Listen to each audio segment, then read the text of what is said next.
Hakim Danish menang perlumbaan pada umur 18 tahun. Tetapi pelumba ini baru memulakan kerjaya perlumbaannya pada umur 18 tahun.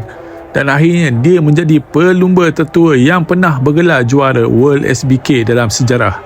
Ini adalah kisah seorang underdog bernama Max Biaggi.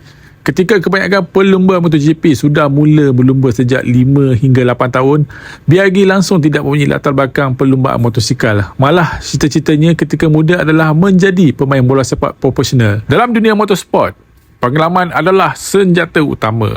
Ramai yang percaya seorang yang bermula terlalu lewat tidak akan mampu mengejar pelumba-pelumba yang telah menghabiskan beribu-ribu jam di litar.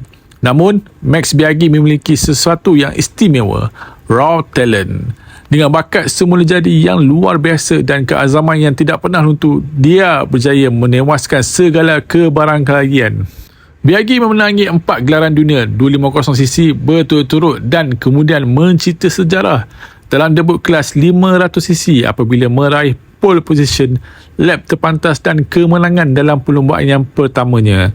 Sesuatu yang hampir mustahil dilakukan oleh seorang rookie. Selepas itu, dia terus membina legasi di World SBK bersama Aprilia. Pada tahun 2012, ketika ramai pelumba seusianya sudah lama bersara, Biaggi menjuarai World SBK pada usia 41 tahun dan menjadi juara tertua dalam kejohanan sejarah itu. Daripada seorang yang bermula lewat kepada legenda dengan 6 gelaran dunia dan tempat dalam MotoGP Hall of Fame.